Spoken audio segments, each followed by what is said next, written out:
Monday. It is a good week so far. So far, so good. Let me know on a scale of 1 to 10, how has your Monday been? And also, how was your weekend? I am so excited. Over the weekend, I booked my flight back to Bali. So I'm leaving in a few weeks to head back to the warm weather, which I'm super pumped about. Let me know, let me know, let me know where you're tuning in from. I'm currently in BC, Canada, and I am freezing. Hello, hello. I also can't see your guys' name because I haven't dropped the link to let Restream have permission of that. So, hello, Facebook user. I'd love to know your name. Feel free to drop it in the comments. Today's session. Oh my goodness, it's a Monday. You can tell with my words. I'm not a very controversial person, but I feel like this topic is a bit spicy for me. But honestly, I really want to bring up this topic because it's a perspective that I hadn't heard anybody cover before, and it's something that I personally have experienced. And I often hear the perspective of having imposter syndrome, but I don't hear it from the perspective of an individual that was operating in a way that they feel they were unqualified. So you might be like, what does that even mean? Um, I'm going to explain to you my journey and it's going to become more clear to you what I'm talking about. And what I hope that you get from today's session is to be able to identify if you truly have imposter syndrome or if you are actually unqualified. And the reason why I put a little trigger warning is because a year ago, this would have been very, very triggering to me. This would have upset me. I would have dismissed the ideas that I'm bringing up in today's live. But the thing about triggers is triggers tell something to us, right? It's saying that we have work to do. There's a reason things trigger us. So when I see a post or if I watch a live and something makes me angry or triggers me or makes me feel resentment or resistance, instead of just ignoring that or dismissing it, I instead ask myself, why does this bother me? And that is actually way more helpful in terms of growing as a person and becoming a better version of you as an entrepreneur, but just a person in general. So, what I want you to take away from today's session is to identify um, what is holding you back. Is it the mindset or is it the logistical side of things? And in order to do so, in order to move forward, you need to be brutally honest with yourself. So, to explain to you where I'm coming at and where I'm coming from, I need to kind of explain my journey of how I've gotten to where I am and how I am 110% confident and qualified in what I do now, and how I couldn't have said that same thing a year ago. So, I originally entered the online space as a comprehensive Pilates instructor, meaning I'm certified to teach mat, to teach reformer Pilates, and that's what I was doing before I started my business. I was working in studio as a reformer Pilates instructor, working under an employer. When I was going to start my business, I had zero clients and I decided I was moving to England from Canada. And so I got on that plane ride and I had zero clients in my business. I had never signed a client before. And I thought to myself, hey, how hard can it be? And so I flew myself to England. I landed there and I really dove headfirst into the coaching space, learning about social media marketing, lead generation, sales strategy, all of this essentials to, growing a business and obtaining clients. And so I really enjoyed learning about this. And I ended up landing my first Pilates client. And I was serving this client, but I realized I really didn't have the passion for it like I did working in person with people. This was, during 2020, the pandemic. And so it was all on Zoom. And this person, I was in England, this person was in North America. And it just wasn't the same. I wasn't able to give tactile feedback. Of course, didn't have the reformer equipment. And so I was just like, I didn't really have a passion for it. But I had learned all this stuff of social media marketing. And I fell in love with the process of obtaining clients, but I wasn't actually enjoying the way I was serving, which was the Pilates online. And so I looked into a few different business coaches, getting on a few different sales calls, and I ended up landing on my first business coach. And I signed up for her 6 month mastermind. But on our first call, of course, she's getting to know my niche and my ideal client. So I needed to make a decision there. She said, what kind of coach are you? Like, which route are you going to go down? Like Pilates or like more of the business side of things? And this is where I was a bit torn because I knew that my heart wasn't in the Pilates, but logistically, like my certification, my qualification was in Pilates. And so that's what I felt qualified to do, but it's not what I wanted to do. And then with the business, it was the other side of things. It was like, I really want to help people with this. And I was helping people for free at the time, just on the side in the DMs, helping them with social media and such, just kind of for the fun of it. And I was like thinking, oh, well, this could be social proof if I do go down this route. But ultimately, I decided to go down the business route. And so I made that decision with no external pressure from that coach at all. It was completely my decision to head down that business route. Here's the thing, I didn't want to call myself a business coach, so I didn't. I called myself a goal coach. A goal coach, what is that? Exactly. What is that? It is so broad. And I was saying, people would ask me, what does a goal coach do? And I'm like, well, I help you achieve your goals, lifestyle, or business. It's just so broad. And I knew I wanted to help more in the business coaching side of things, or that's what I thought I wanted to help with. And so I just said, I help you work towards your business goals. So I ended up saying that. I'm like, okay, I need to niche down a bit. So then I called myself a business goal coach. And I didn't want to call myself a business coach because I was like, I haven't run a business before. I don't want to act out of integrity because it's really important for me to be acting in integrity at all times in my business. I try to be as authentic as possible. And so I didn't want to call myself a business coach if I didn't feel that I had the qualifications for that title. So I was operating as this now business goal coach. Although I was literally doing the same thing as all these other business coaches online in terms of serving, the ideal client they were serving, having the same kind of programs, offerings, teachings. And I was marketing my services the same way a business coach online would, but I was just going under the title of business goal coach because I didn't want to call myself business coach.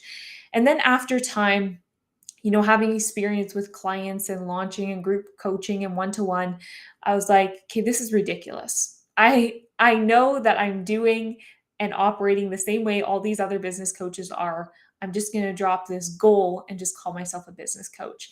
And so that's what I continued to do. I called myself a business coach and it worked out, well for me. It's not like it flopped. I was able to do, live launches that were successful in like a low ticket group coaching program. Then I did like a mid ticket group coaching program live. I did a course launch. I did paid master classes. And so I was able to, sign private and group coaching clients as a business coach. That wasn't the problem for me of why I no longer call myself a business coach. The reason why I no longer call myself a business coach is because last year I looked in the mirror, not literally, but kind of, and said, what have I mastered? And when I heard that, I think it was on a live or something, it was like, you should be teaching what you have mastered. Of course, you should be teaching what you have mastered. And I had thought that I was 100% confident in my services and everything like that. Like I had convinced myself that I was confident in this and that I was qualified to do this. But when I had that honest question, ask myself, what have I mastered? What could I do or teach in my sleep? The answer was not business. The answer was an element of business. So I believe I've mastered an element of business, but the large, broad umbrella of business, I have not mastered every element. And so I realized, okay, I have mastered growing an audience organically, lead generation strategy, like no doubt, like blindfold me, hands behind my back. I can teach you how to generate leads in your business today without ads. Like I was very, very, and am very, very confident in organic growth and lead generation strategy. But there were elements under the business coaching umbrella that I have not yet mastered. And so the moment I realized this, at the towards the end of kind of last year, I was like, I need to do something about this. I'm no longer going to operate as a business coach now that I realize this, because as I said, it's important for me to operate from a place of integrity. So I, at the time, I had a low ticket like membership, monthly membership, and private clients. And so I believe it was around 13 active paying clients that I would be letting go by dropping this business coaching title. The reason why this wasn't hard for me was a few reasons.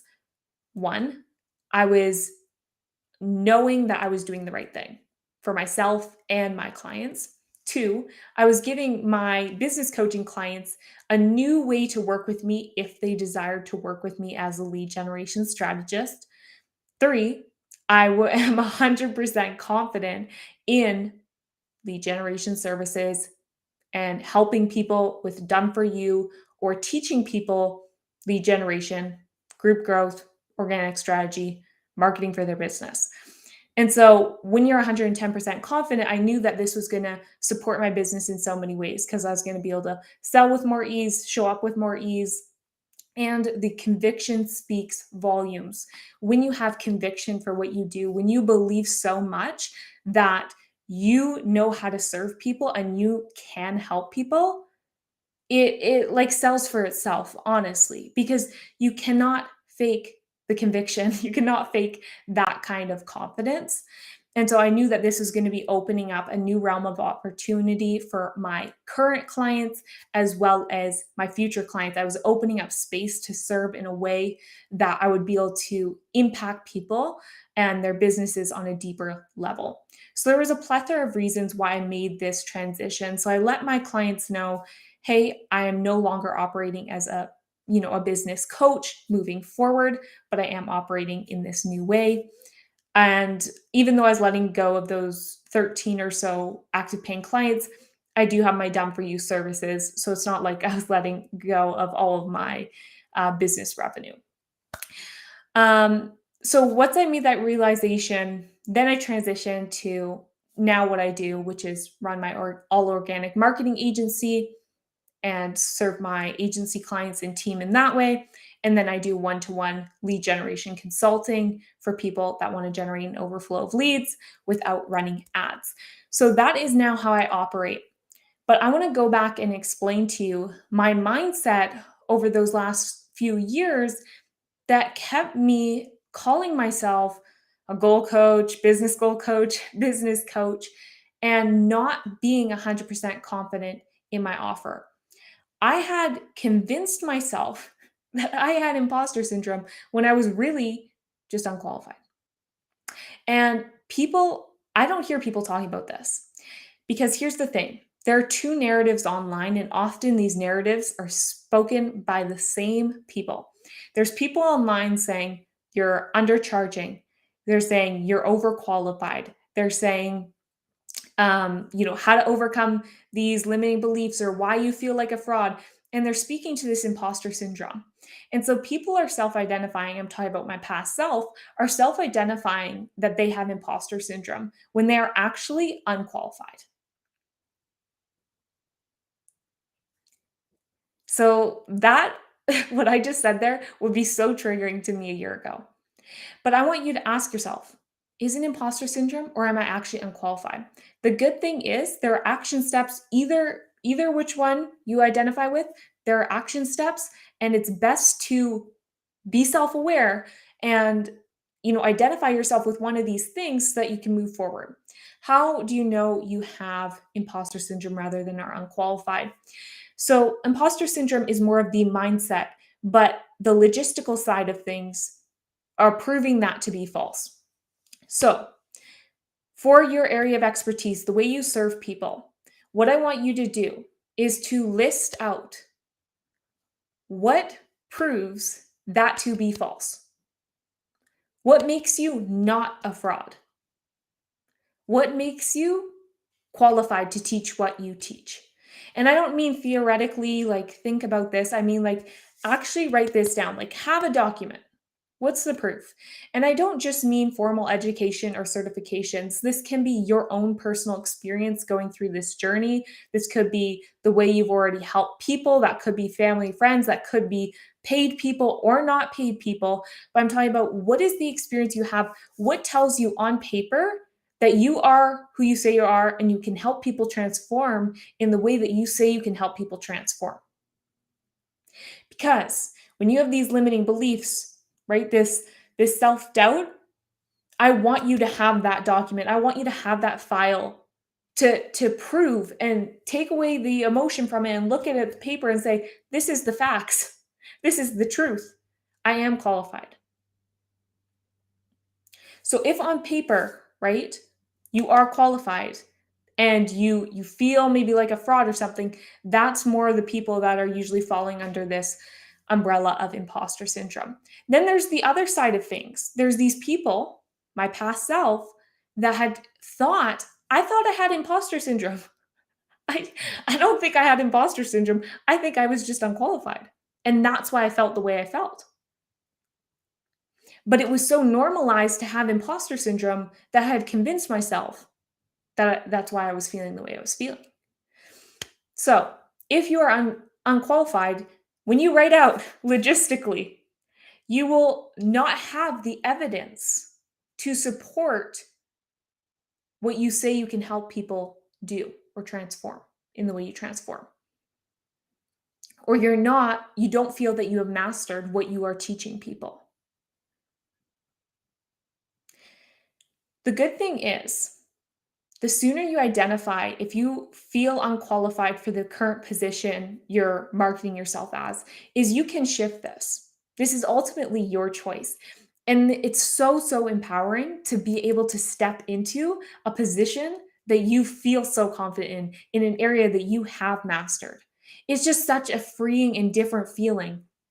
Like there's no holding back for like me to sell my services because I am so confident that everyone that is qualified that works with me will see amazing results. So for you to have that conviction and for you to step into what you have mastered is undoubtedly way better than you operating just for the sake of operating the way you have been. It's not easy. Like I said, I let go. I was letting go. Possibly these people wouldn't continue working with me. I didn't know of 13 active paying clients between my one-to-one and my low ticket membership. It's not an easy thing to do or identify. It wasn't like, oh, it's so easy. I'm just going to drop this title and move on. No, like I had built this business around this. I was calling myself a business coach. I had even had some success with it, but I realized I have not mastered all of these elements. And this is also where like niching down can come into play, right? If you're a relationship coach, but you feel like maybe you haven't had experience working with people or yourself, you haven't experienced, let's say, for example, you're working with somebody or you've catered your services in the past towards people that are divorced, but you've never experienced a divorce and you haven't helped people in that field, or you don't have experience or the education behind that, then maybe that's not an area that you feel you've mastered, which isn't a bad thing. It just means you want to tap into what you have mastered. Same with fitness coach. Right now, if you're a fitness coach and it's quite broad, maybe your transformation all had to do with a specific kind of lifestyle, such as keto, and you did weightlifting. So that's how you're going to support your people. If you didn't do yoga, if you don't have a yoga certification, or if you don't really know much about yoga or it wasn't a part of your transformation, and you're including that in like your services or your program, or people are asking, "Hey, do you cover yoga?" and you're saying, "Yes." Sure, you might have some knowledge around it and you possibly will be able to help people with it, but have you mastered it? Because not until you've mastered something do I believe you can be so confident in delivering upon it. And how do you get to mastery? Well, I believe they say it's 10,000 hours of practice of something is mastery. But I feel like you know when you've mastered something. Like I said, it's something you can it's something that comes like easily to you. And I was actually at the theater yesterday watching a ballet, and I'm going to do a post about this, but it was a huge reminder as I was watching these dancers. I was thinking, they make it look so easy. They make it look so easy to do those turns, to do those jumps, but that's a skill that they have mastered. They have put in so much time and energy and effort to make that look easy. So when you see people online, making things look easy, do not forget about those 10,000 hours, those 20,000 hours. Those people have been rehearsing those dances for months, years. They've been dancing for years. They've gone through injury, they've gone through trial, through air. I'm sure they've had tears to then make this performance. They come out on stage and it looks so easy. It's like, oh, they just do it like that. So easy for them. Did we see all their practices? Did we see all of the years of hard work and failing?